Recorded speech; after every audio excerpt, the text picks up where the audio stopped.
Would you like to visit the most enigmatic prehistoric site in Yorkshire? Well, I very much hope that you said yes to that question, because that's what this video is about. It is an incredible, unique monument, which we're going to put on camera and try to understand. I'm hiking my way up to it now, and it's going to be difficult to do this video without saying amazing. Are we looking at a sacred enclosure, a place of rituals and ceremonies, maybe going as far back as the Neolithic, and not in a landscape like this that we're in today, in a temperate rainforest?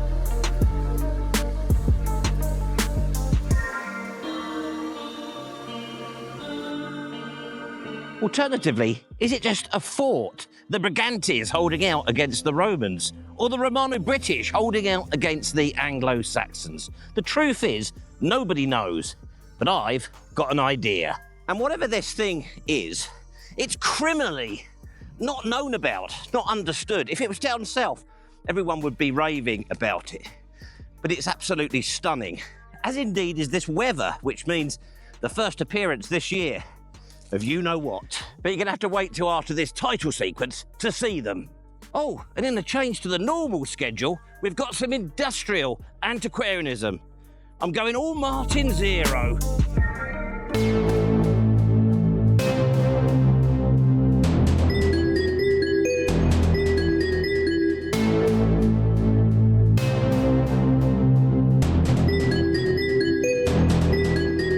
You've guessed it, it's the return of the practical, hard-wearing and airy tweed shorts. Summer seems to be here. Yes, a real treat for the ladies. The tweed shorts are back, and I must stress that is not the reason my wife declined to join me on this adventure today. She had other duties to attend to. I want to talk a little bit about the location. We're in Swaledale in the Yorkshire Dales.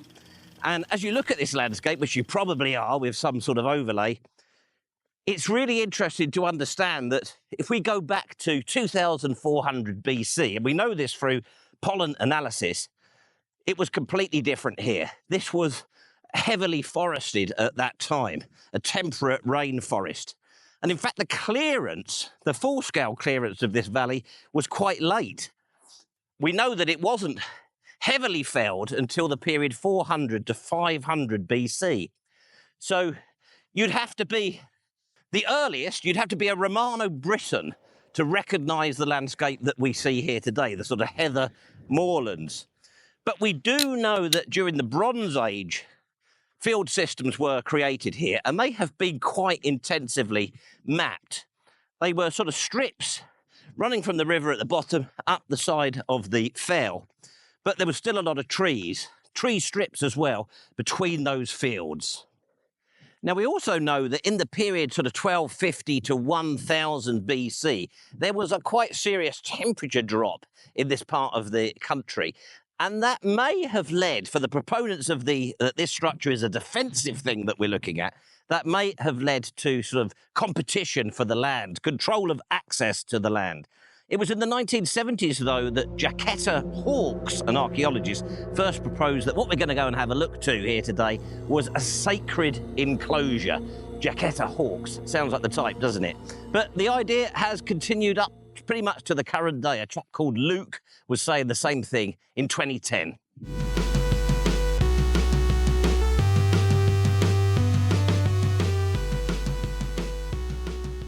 This is thirsty work today. It is absolutely baking. Apologies, first of all. I hope I haven't damaged my already meagre female audience by implying that someone called Jacquetta Hawkes would be into mumbo jumbo and someone called Luke wouldn't be. Well, Luke was. He was into mumbo jumbo as much as Jacquetta Hawkes. So just to balance that. I am at the main event here now, and it is truly striking. I want to describe that we are not on the top of High Harker Hill, very much on the side of it. There's something just over here that I want to show you first before we get on to the main event. Look at that, absolutely ginormous. It's a round cairn. It's a biggie, isn't it? Absolutely ginormous. It is heavily mutilated. We've got chunks sort of out the side, great big chunk out the top as well. But I'd say it's probably in the region of about 30 metres in diameter. It's typical of the type of cairn that was common, multiple burials, late Neolithic through to the late Bronze Age. Some days I could make a video just about this. It's such a great cairn, but it's what I can see just over there that we're here to talk about today. Really phenomenal. What we're going to do is we're going to go over to a drone sequence. We'll start off with the cairn and then we'll fly over and show you. It's called Maiden Castle nowadays. Maiden, probably an old Brythonic word for great hill. Although this is not on top of the hill, it's on the side.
Well, what did you make of that then? Maiden Castle.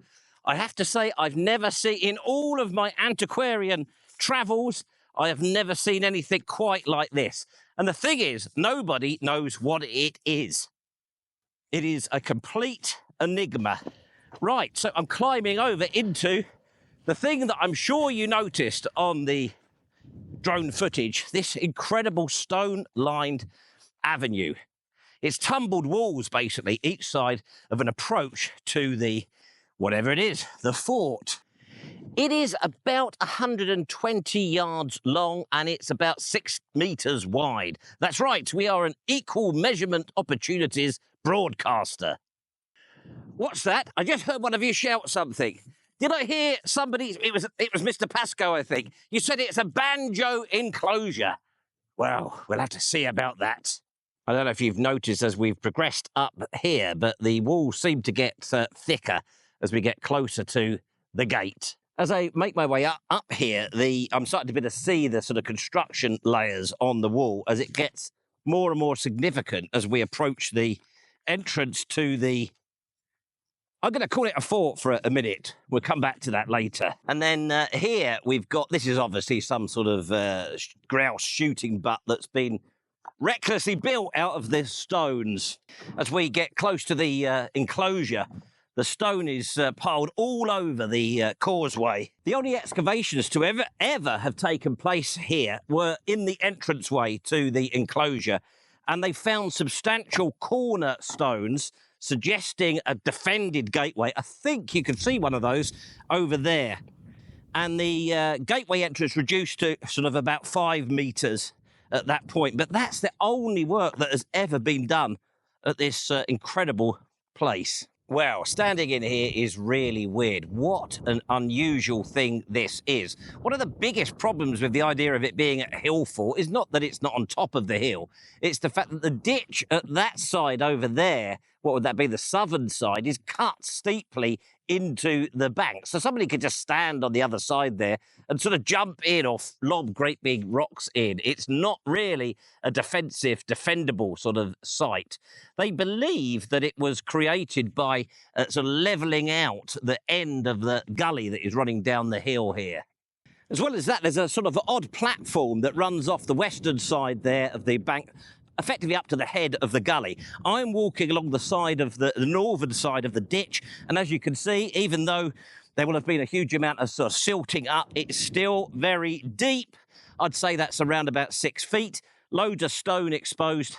On this side here, there's an embankment. They believe there was a wall here running the entire circuit of the structure. I am stood in the most obvious hut circle visible here today. Probably won't come out on camera, but I'll walk round. So I'll do the interactive bit so you can see the outline of it. It's very clear to me. And then as we come round here, it is effectively scarped into the side of the bank. Now, for years, they've known of this one and another one over there, which is pretty faint. But in more recent years, they have actually done some geophys up here, and they discovered quite a few other potential hut bases within the enclosure, along with a central kist somewhere over there. Well, what a place. I'm stood here inside the enclosure looking down that impressive avenue. What is going on here? Incidentally, with the hut base, which is just over there, they did have a look at that, and they compared it to one that was found just down the road, and it was identified as similar to that, a sort of post and panel Romano British era hut base. I've made my way up onto the southern embankment, looking down onto this peculiar shape here. I'm utterly appalled, by the way, to discover that they've allowed the peat burning to spread into the ditch and into the interior. It's a scheduled ancient monument. But the main thing I wanted to show you here was this. So you can see behind me there how the ditch is cut into the hillside.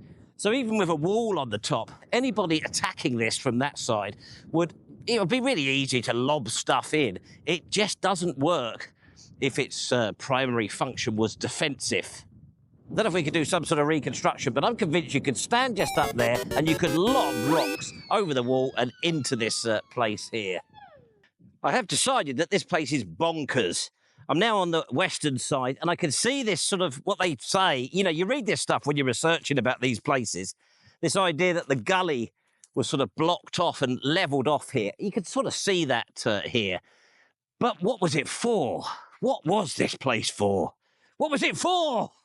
Right, we talk about the various ideas that exist about this place then. The first is that it may go back as far as the Neolithic, very much sort of teeing off of that barrow that we saw at the entrance, that it was a sacred place, a sacred enclosure with the processional avenue leading up to it. The thing we need to bear in mind with that is that if it was Neolithic or even Bronze Age, then it was deep in the forest. Rituals and progression down an avenue. But remember, this would have been deep in the forest then. And I tell you what, having a look around this place, the amount of work that went into constructing it was absolutely phenomenal. There were obviously stone walls on top of the banks, but the bank, the amount of rock, the amount of stone in these banks is something else. So I'm not convinced by the idea of a sacred enclosure deep into the rainforest. It just doesn't really work for me. So then next we have the Hillfort idea, of course. We've probably quashed that. I think Brian Kent's probably been able to put that one to bed for us. According to the schedule, if you look at the scheduled monument details here, they very much see it as a defended enclosure, one of these single family units that sort of kicked in from about, 500 BC through to the arrival of the Romans. So a place where a single family lived, bringing the stock, the cattle in at night. But again, I look at the amount of effort that went into building this. It is colossal. Is that realistic for a single family defended enclosure? Could it have been built as a serious defensive structure by the Brigantes to keep the Romans at bay? There is plenty of evidence of the Romans around about the time that they were first coming into this area. There's a cavalry horde was found at Fremington, for example. I think back in 1970, a horde of denarius as well. So that is one possibility, that this is the locals building pretty hefty, serious defences to try and, as a backup really, to the defence of Stanek, around about the time that Venusius was in trouble with the Romans. But again, I do wonder about that avenue. What part does that play in that sort of idea? Then, of course, we've got the banjo that Adam mentioned earlier. That has been proposed for this site. If it were a banjo enclosure from the sort of late Iron Age through to the arrival of the Romans, then it would be one of only two known in the north of England. All the others are in Hampshire, Wiltshire and Dorset. Not that that alone it is sufficient to quash that idea. But have a look at some sort of overlay of some typical banjo enclosures. Compare it to this. I am not seeing a banjo enclosure here. This place. There are even some people that propose this to be either Roman or more likely post-Roman, so into the Anglo Saxon period. So there is the idea, of course, that the Romano British built this to defend against the Anglo Saxons coming in from the east. And then there is this idea, which is largely based upon the dikes, and we'll be getting to those shortly, that this itself could have been constructed during the Anglo-Saxon period. Doesn't look very Anglo-Saxon to me, I have to say, but that is one of the ideas. So there they all are. There are the ideas. Now, I am going to tell you what I think at the end of this video, but first of all, there are two more things that we need to look at, and that's the dikes, and that is lead. Right, gang. I don't know if I should call you a gang. It's time to get off to part 3. I think it's part 3 anyway. We need to go and find some dikes. Do you know, this weather today is taking me back to 1976. Do you remember 1976? Of course you do. My demographic remembers 1976. Was it £2 for a can of Coke down the park? Standpipes in the street to get your water? The Gen Z or the millennials, whatever they're called, they have no idea how hard we had it. Do they? I don't know how well this is going to work. As I head to part 3, or whatever it is, I've jumped onto the GoPro, just giving the other camera a bit of a charge. Mumbo Jumbo. Just want to have a quick word about Mumbo Jumbo. A number of you keep requesting that I introduce more Mumbo Jumbo into these videos. I don't know if you're just trying to sort of rile me. However, I have had a bit of Mumbo Jumbo today. In fact, 2 lots of Mumbo Jumbo within the last 24 hours. So I thought I'd tell you about that. First of all, when I came to Maiden Castle today, I had sort of convinced myself that I was going to see the stone avenue as later.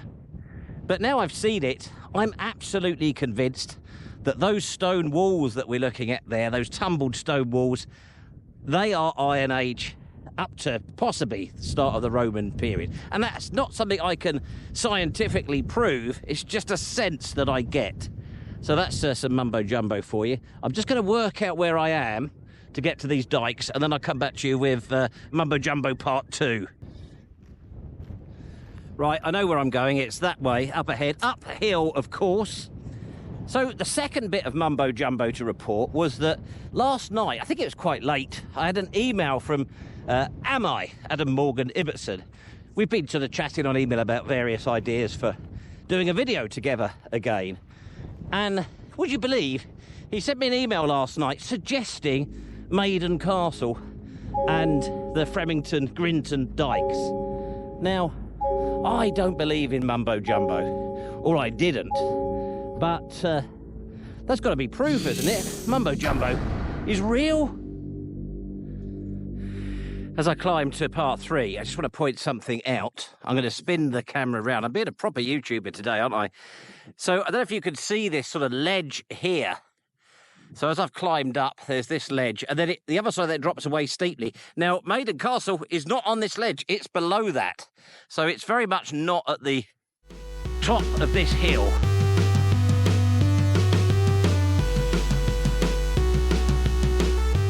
I may call you gang, mayn't I? I have arrived at some of the dikes, the Grinton Dikes. Now, this section that I'm on is high up on the moorland, and it extends a long way that way. It sort of ends where there is a steep drop-off, a steep hill.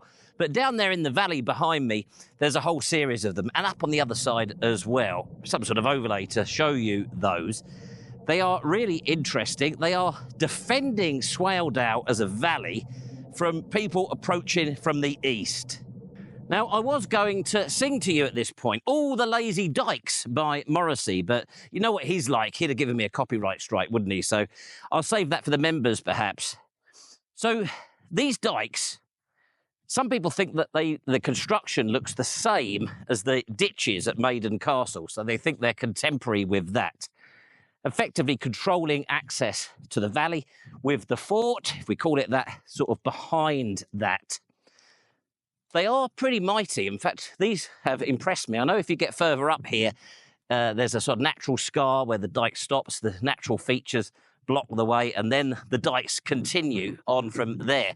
In terms of dating them, they are on top of Bronze Age field systems up here, quite high on the moors.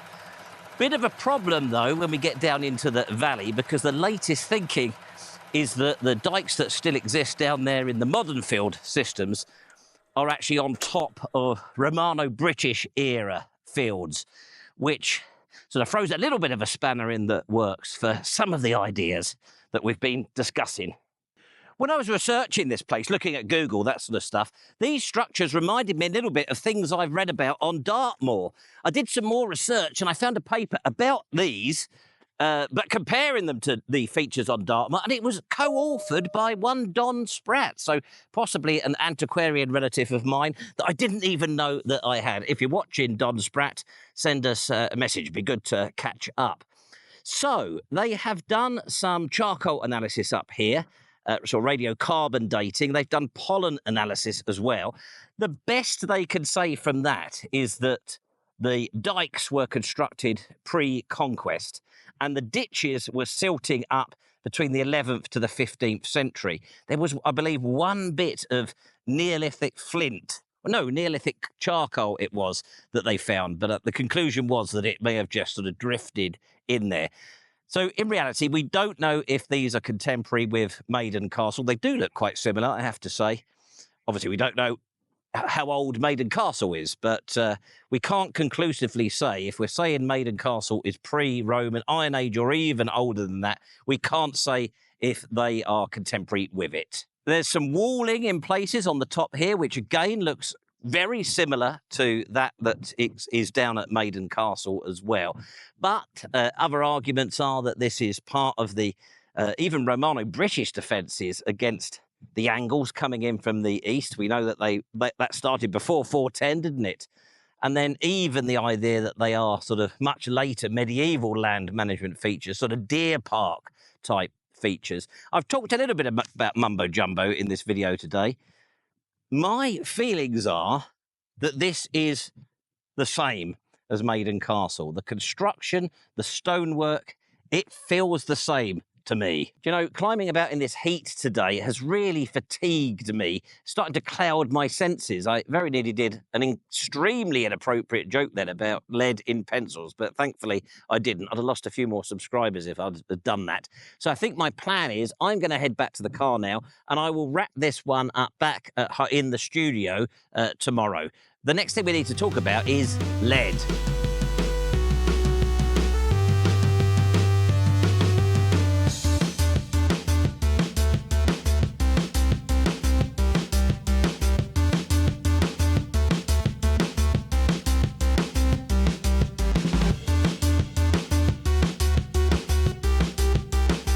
Well, far from going back to the studio, I just want to make you guys happy. I've driven up Swaledale and I've yomped miles in the fading light but increasing heat, it seems, to bring you here to Gunnerside, a very famous disused lead mine.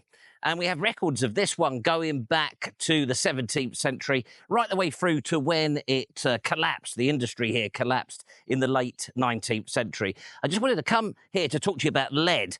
You could say I'm tapping my inner Martin Zero. Now, unlike Martin, I am no industrial amateur antiquarian, but I've always loved this place.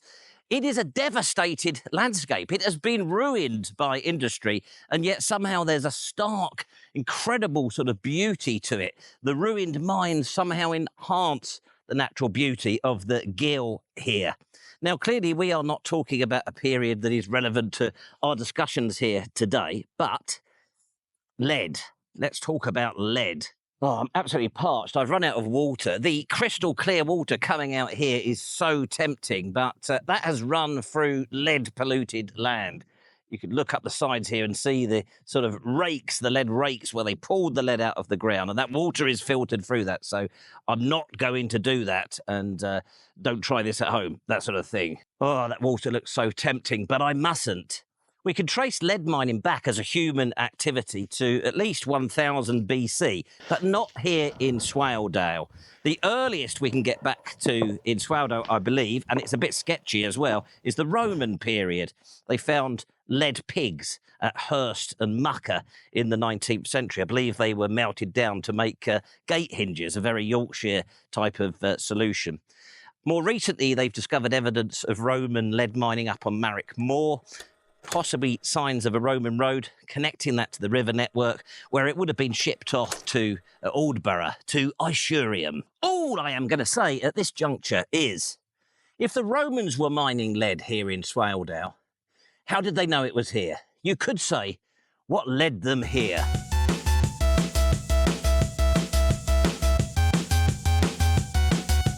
Darling, can I just check with you? The reason you didn't come with me yesterday wasn't anything to do with me wearing my tweed shorts, was it?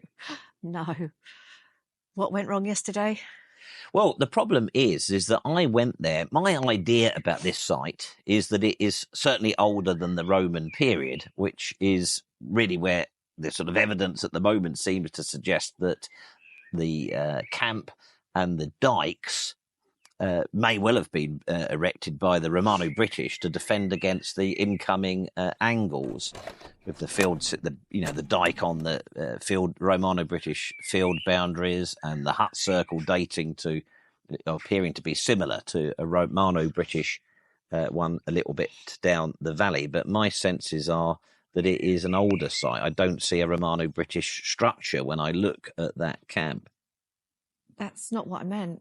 It was the fact you got back really late, you were sunburnt, you were feeling sick, you were feeling sorry for yourself. Well, the problem there was that I ended up filming on what ended up being, apparently, the hottest 1st of May since 1860. And I underestimated, how long all this was going to take as well. But this is what I do for my art. Anyhow, my theory. I think the Romans came to Swaledale because lead was already being produced there. And I think that Maiden Castle is something to do with that. If you look at that grand avenue, and the evidence suggests there was a really significant and impressive sort of gateway to that, I think this was a centre for incomers being taken in to trade and barter and do business based on the lead. It could even conceivably go back. I certainly think it goes way back into the Iron Age. Conceivably, we've got a Bronze Age Barrow at the end of it. This could go back to, let's say, the late Bronze Age. But I am absolutely speculating. That is all anyone can really do with this site, because, as ever, it has not been properly looked at. Yeah, that is what you've done. That is pure speculation and conjecture. It is indeed, and I'm going to be eviscerated in the comments, and that's why I've actually done a list in advance of the people who I know are going to do that. Let's have a look. They're going to have a right old pop at me, but I am really interested to hear people's opinions about it. I think it's a fascinating, striking, stunning site. He definitely will. Who's that? Yeah, definitely, yeah. and quick as well. That comment will probably be up within the first hour or so. Anyhow, darling, I just wanted to say, it's so nice today, sat out here in our garden. I'm really pleased we've put all this effort in to make it so nice again. What do you mean we? I put the effort in. Can you do the subscribe bit now? If you like watching WC21 UK Productions Limited and you haven't yet liked and subscribed, please do so. We're nearly at the 12,000 subscription mark, and it would make us very, very happy. Thank you. It's totally free, by the way.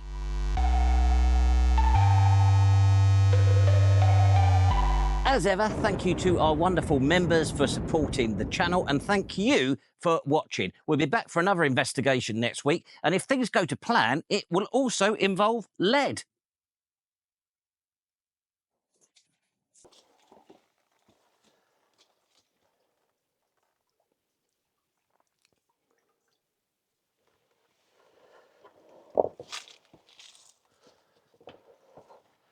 Bye.